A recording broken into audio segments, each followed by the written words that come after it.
If I quit every time things feel tough, I'm never going to experience the breakthrough that's coming.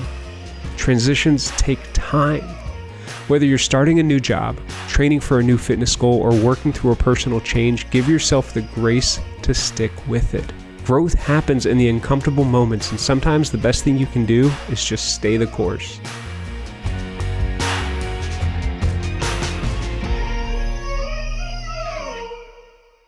Welcome back to the 1 Mile 1 Veteran podcast. I'm Danny, and whether you've been walking with us since the beginning or you're joining us here for the first time today, I'm glad to have you here. As we kick off our third year of the show, I've been doing a lot of reflecting on the journey so far, both in my own life and through the lessons we've explored together on this podcast. This past year has been full of growth, challenges, and some powerful insights that have shaped the way I approach life. And today, I want to share 6 key lessons that I've learned over the past 12 months. These lessons are all about simplifying, staying focused, and being patient with yourself on the road to progress. They've been invaluable for me, and I hope they offer some guidance and encouragement for you as well. But that's not all. I want you to stick around until the end of the episode because we're also doing something special.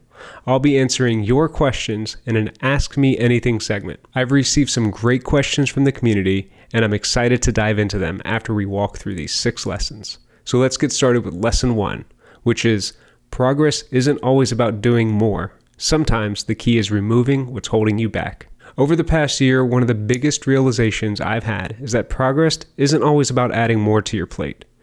It's easy to think that if we just do more activities, more routines, more commitments, we'll get closer to where we want to be.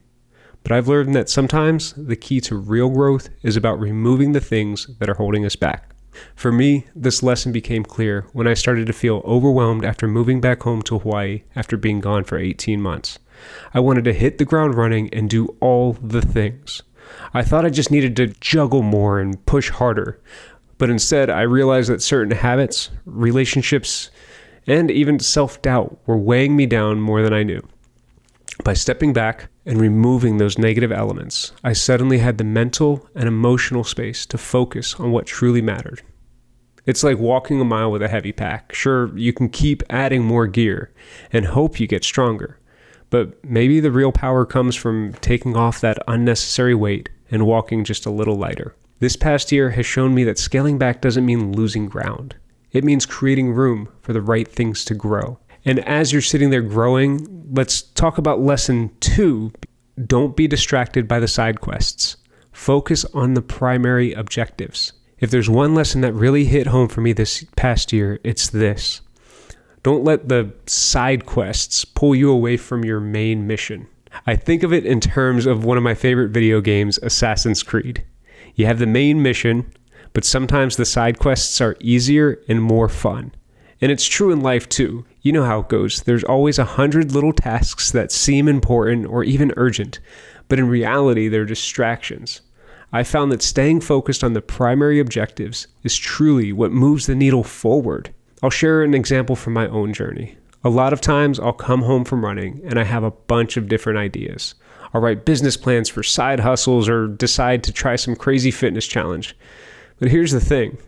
I already have a business that needs my full attention, and I'm currently training for some pretty lofty fitness goals. If I get distracted by every idea that pops in my head, I will slow down the progress on the goals that I am certain I want to achieve.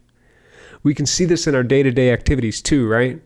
We want to zero out our inboxes, or we work on a smaller task that's more manageable, but at the end of the day, it's not really going to move the needle. That's when it's important to step back and ask ourselves, am I staying busy?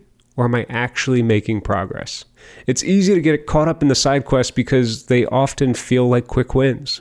But the real victories come when we pour our energy into the things that truly matter. So this year, I've been trying to remind myself, stay on mission. Focus on what will truly move you forward, not just what's easiest to check off your list. Speaking of lists, lesson 3, accomplish goals in succession, not simultaneously. This lesson has been a game changer for me this past year. Accomplishing goals one at a time rather than trying to juggle them all at once. It's tempting to take on everything, especially when you're driven to improve multiple areas of your life. But I've learned the hard way that doing too much at once can actually slow you down. There's a quote by Bill Gates that my friend Aleem shares frequently, and it's really stuck with me. Most people overestimate what they can do in 1 year and underestimate what they can do in 10.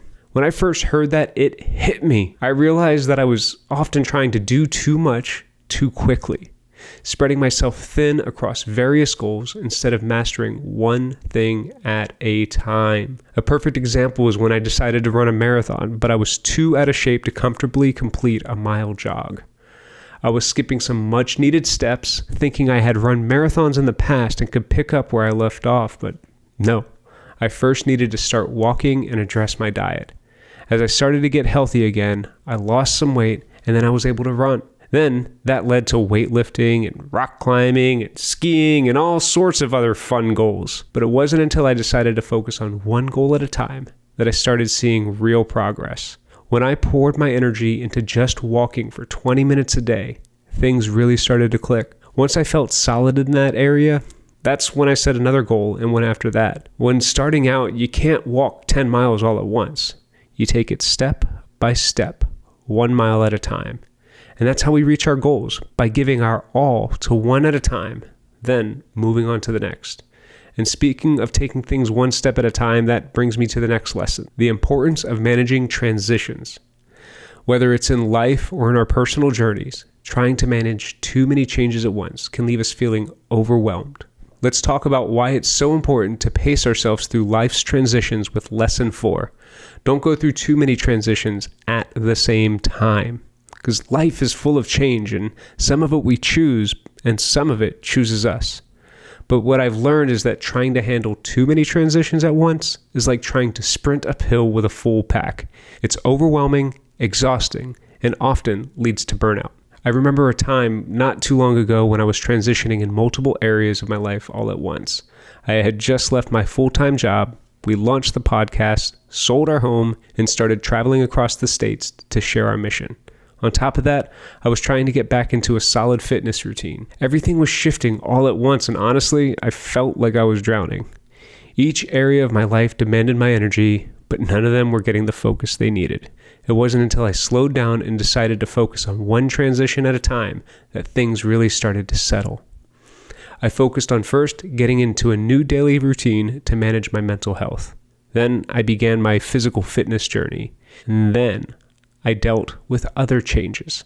By breaking it down and giving each transition the attention it deserved, I found I could handle things with more clarity and less stress. The reality is, we only have so much capacity for change at any given time. When we try to juggle too many transitions, we end up spreading ourselves too thin. It's like trying to walk multiple paths at once. You'll never get very far in any of them.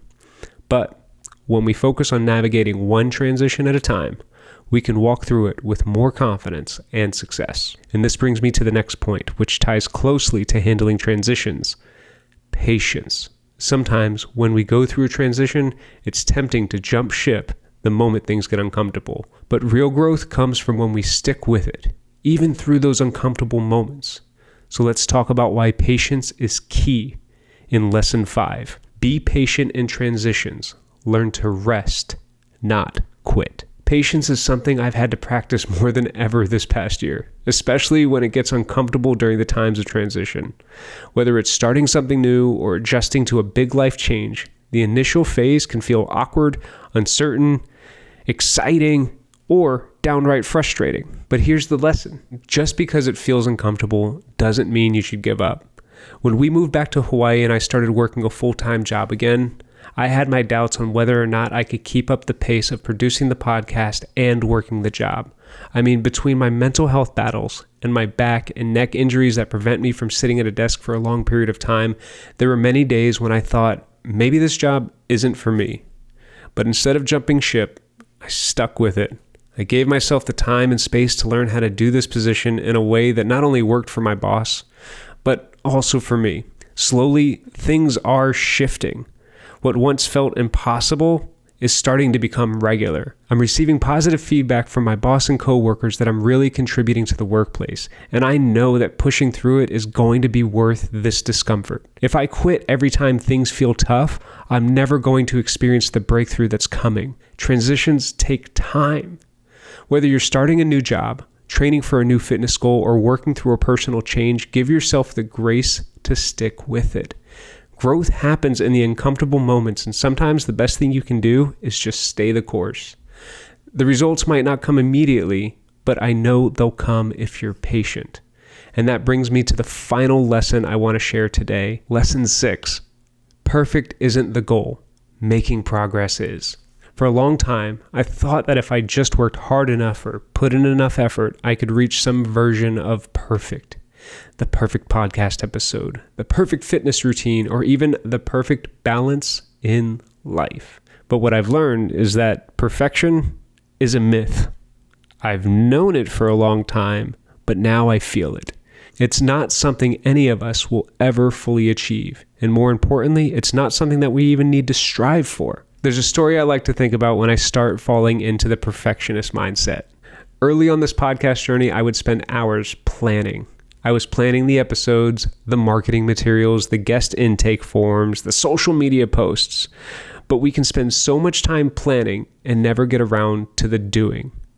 With 1 Mile, One Veteran, we knew the mission was important and it was urgent. Did it really matter if the marketing was perfect? No.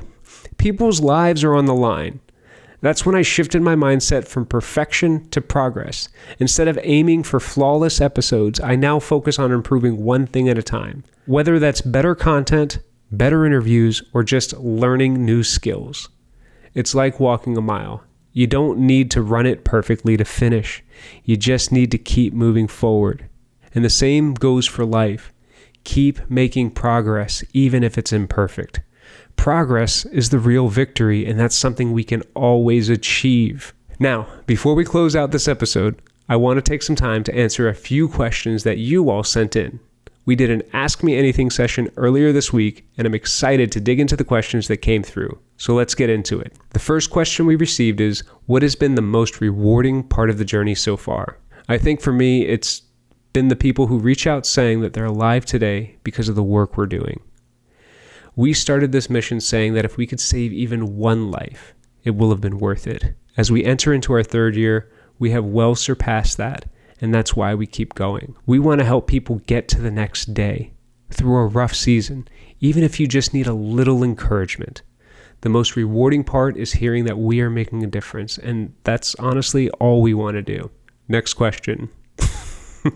When are you guys moving to England? Love what you're doing. Keep it up. This one's from Leanne's cousin who lives overseas. She recently became a mom, so big congratulations to her. In all seriousness, we would love to spend some time in other countries, including the UK, since we know that mental illness and suicide is not just an American problem. It's a worldwide issue that we can tackle together. That's why we have guests on our podcast from all different countries to share their messages of hope. And Katie, yes, we're going to come see you again, and who knows, we may be visiting sooner than you think, so stay tuned. Another question we received, and I love this one. It says, you talk to a lot of successful people, and we really do. What's one big theme or similarity you see in them? I think the biggest thing that stands out to me is that they don't live life in a silo. And what I mean by that is they do not try to do life alone.